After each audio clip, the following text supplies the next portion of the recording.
So mga babes, if you happen to hear, no, some noises sa aking background, yan, no. Nagpapagawa kasi ng house ang aming neighborhood. Yan. Kaya naman, please bear with me na lang. Okay? And I do apologize for the noises. Yan. It's out of my control, babe. So let us see what do we have here for you guys today.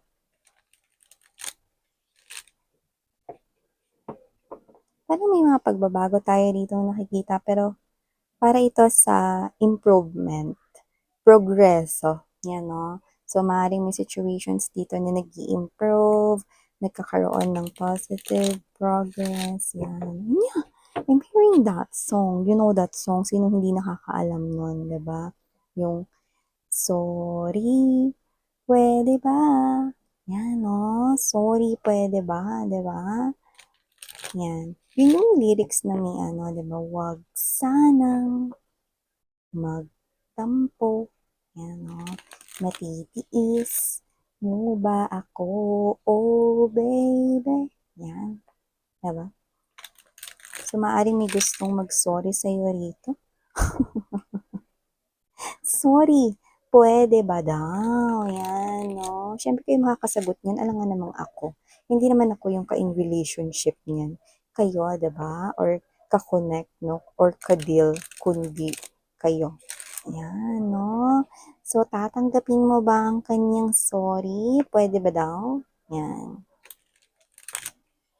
Kayo ang kumusta.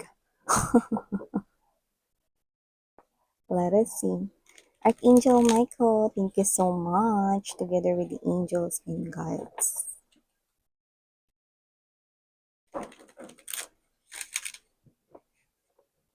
Okay.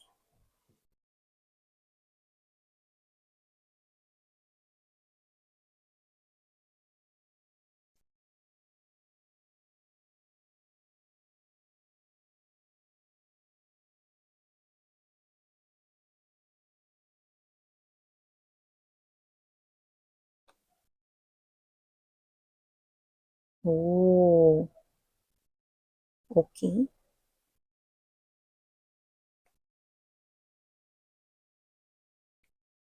Heart of the reading is the World card energy.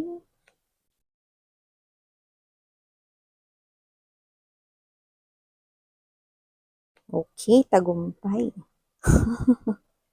Tagumpay, no? Ang isang nilalang dito, mga babes. No? May sabihin ko sa inyo kung ano, but bottom of the deck, we've got the Four of Cups energy, Seven of Swords, and the Eight of Coins. So, hey there mga my loves collective. Thank you so much for always staying here with me in this channel. Hi and hello there new subscribers, newbies. Ako po si Ian. Welcome tuloy. At sa mga returning viewers, thank you so much for the warm love and support you're giving me. So, we do not have any gender right here. And of course, this is timeless as well. So, just pick up only the messages you think are for you. When we say timeless, no, pwedeng ito ay tapos na para sa iba. Like, nangyari na. Ganon. At yung iba naman no, ay posibleng nangyayari ngayon sa kasalukuyan at sa iba naman ay hindi pa at isang prediction sa kanilang future. So, nakikita ka dito mga babes, no? Basta wala tayong gender, babae, lalaki, LGBT, pwede nyo i-flip yung roles if you want. Okay, of course, you can do that because this is general reading. And at the end of the day, you always have your free will with you na pwede mo rin gamitin anytime, anywhere. So, from the looks of this, we have here the Eight of Swords in reverse, the Three of Cups energy, Five of Swords. Yan. So, I do see that there is someone here. Kinabahan siya. Yan, no? Kinabahan siya, no?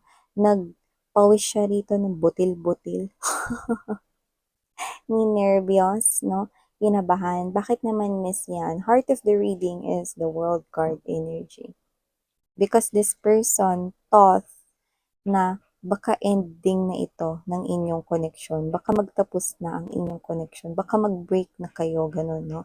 Or baka maghiwalay na kayo. Or baka makipaghiwalay ka na sa kanya. Yan.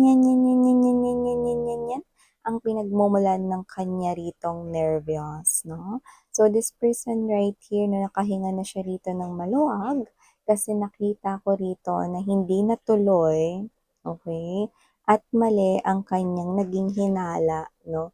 Dito sa inyong koneksyon. So, akala niya magtatapos na or makikipaghiwalay ka na sa kanya or magbe-break na kayo. No? Akala niya it's finally over between the both of you. But, this person here, whew, nakahinga na ako ng maluwag. Yan, no? With the Eight of Swords in reverse and the Three of Cups right here, no?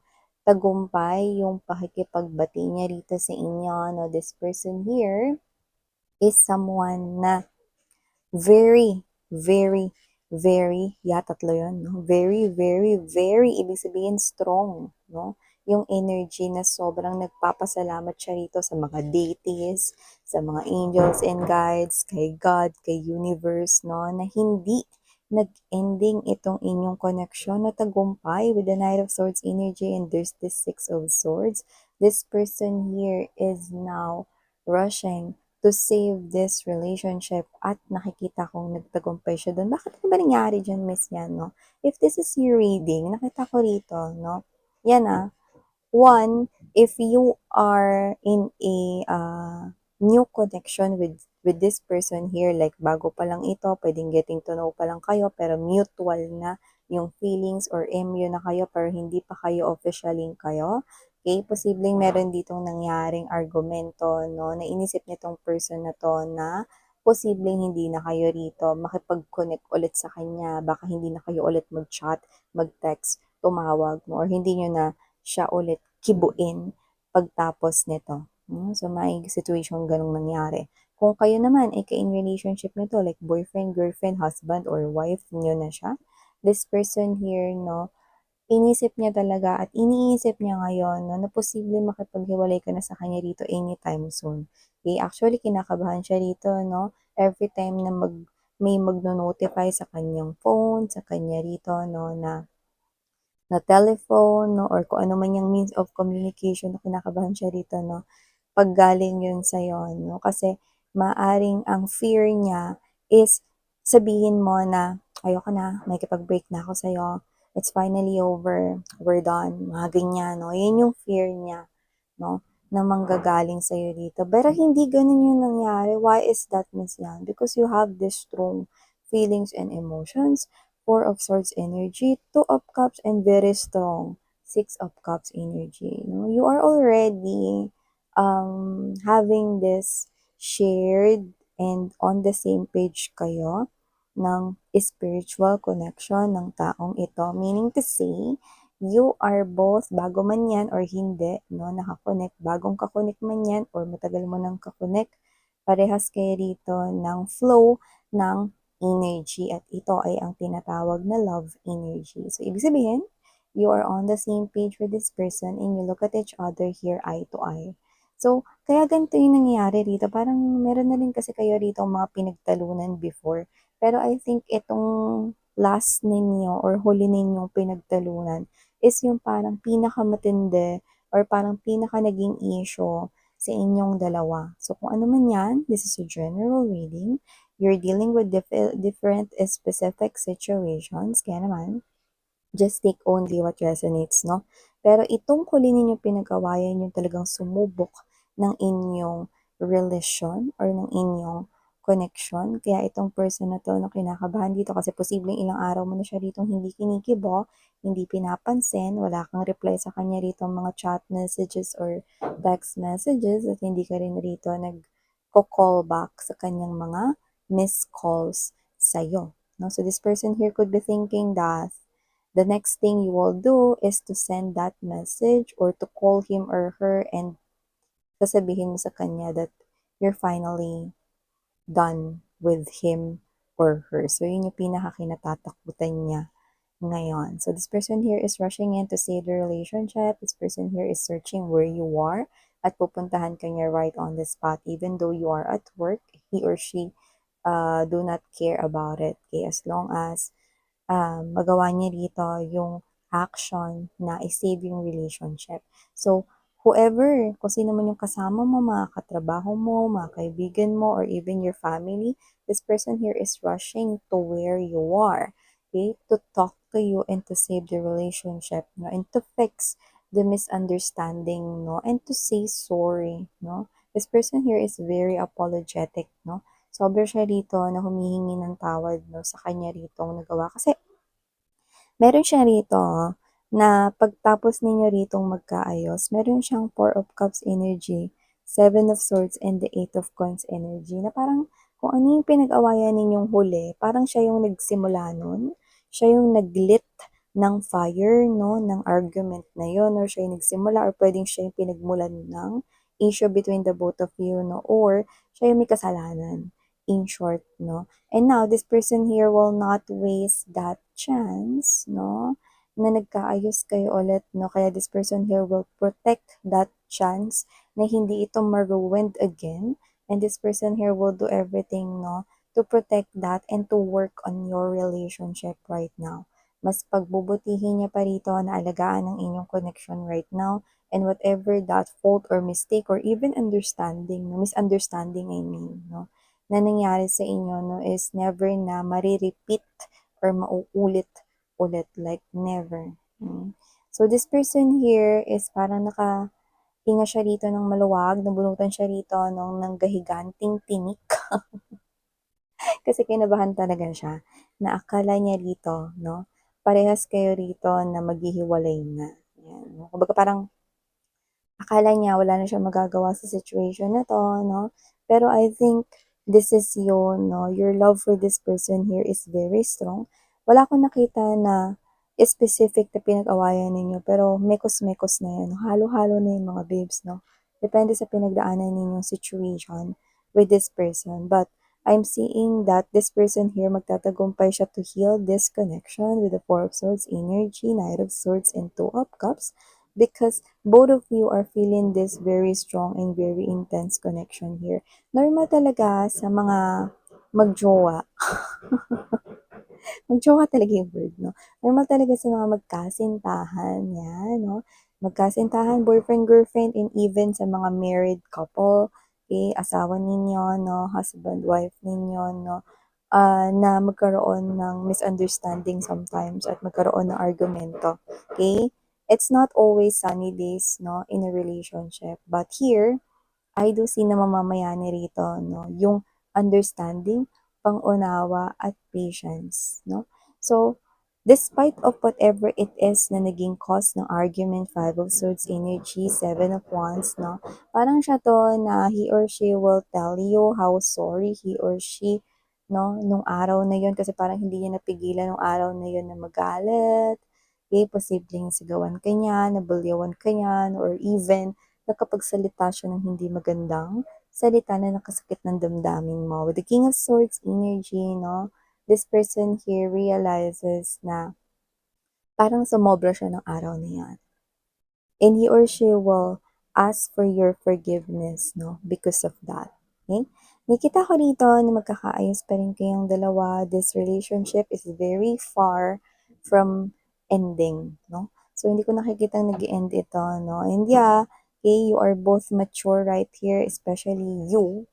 You are very mature in handling this relationship. So, parang ikaw to na nagpalamig ka lang, no? Kaya hindi ka nag-reply sa kanya ng ilang mga araw, or meron ka ritong time period na parang naging silent ka, no? Silent treatment ang naging approach mo dito sa inyong connection. You have your reasons. No? Maybe nagpalamig ka lang rito, no?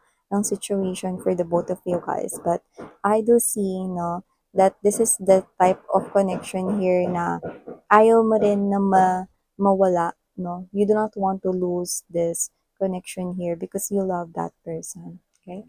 So, this is you. Nakita kong namayani pa rin dito yung iyong understanding, no? And you feel that your person here, no, also has his or her own reasons, no? And you need to listen kung ano man yon. Yan, no? So, nakita ko dito ng pag-uusap ninyo, no, is parang siguro kaya ka rin mag initiate ng text message, or ikaw mismo yung tatawag sa kanya, iba sa inyo, no? Kasi this is you na parang humupa na siguro yung galit mo, or yung disappointment mo. Kasi may disappointment tayo ditong nakuha, no? Sa yung energy, no? So, after that disappointment, nag-lie down na, no? Naglaylo na, no? Nakita ko rito, no? Na ikaw to na you are now willing to talk what happened, no? And from there, nakikita ko rito, no, that both parties, no, ikaw at itong person na to, no, is parehas kayo rito na masasabi ang inyong side na walang nagsisigawan, walang nagbubulyawan, walang nagsasalita ng hindi maganda because both of you, no, gusto ninyo rito na magkaroon ng maayos na pag-uusap at yun yung mangyayari, no? Magkakaroon kayo rito ng maayos na pag-uusap, no? At mararamdaman ninyo that both of you are telling the truth, no? Walang nagsisinungaling, wala ring nagiging in denial about this, no? Both of parties, no? Ay nakita ko rito na nagkakasundo, no? Kaya maayos yung sitwasyon na ito, you know? So, ano man 'to na parang pinakamatindi niyo na naging pag-aaway nitong person na 'to 'no, na almost inisip niya dito na mag-e-end ng inyong connection 'no, while I'm not seeing it ending 'no. Nakikita ko dito that you will get back with each other 'no, and this is something here na na alam mo na possible na maka-deal mo ulit yung ganitong situation in the future 'no, sa loob ng relationship. Yeah, okay. Ang habang buhay ay isang napakahaba na panahon 'no, na pagsasama. So, may mga oras na pagdadaanan ninyo yung mga challenges at mga tests 'no, ng life. Okay, at posibleng dumaan kayo ulit sa mga pagsubok 'no, na almost na magpapabuwag sa inyo. So, isa itong klase ng parang practice 'no, or isa itong klase ng warm-up, okey, para masigurado na mas magiging matibay pa kayo sa pagharap ng mga similar na mga pagsubok kagaya nga or katulad nito. So, nakita ko dito that your love will always win despite of everything right here na posibleng magpabuwag sa inyo. Both of you are really willing to work on these things. At meron dito, importante, no, yung nakikinig kayo sa isa't isa, no. Tapos, kahit na magkasalungat ang inyong opinion, no, parehas na may kusa na makinig. Importante talaga. Kaya nga, bidang-bida ang heart-to-heart conversations, no, sa mga magkakasing-irog, no, or sa isang relationship. Kasi from there, you hear, no, yung soul at yung heart ng person ninyo, no, at kayo ganun din, no, sa person ninyo. So, nakikita ko dito, no, na this is really far from ending, so no need na mag-worry, no, ang kahit na sino dito, no, but your person here, no, is really afraid to lose someone like you. That's why he or she is rushing in to save this relationship.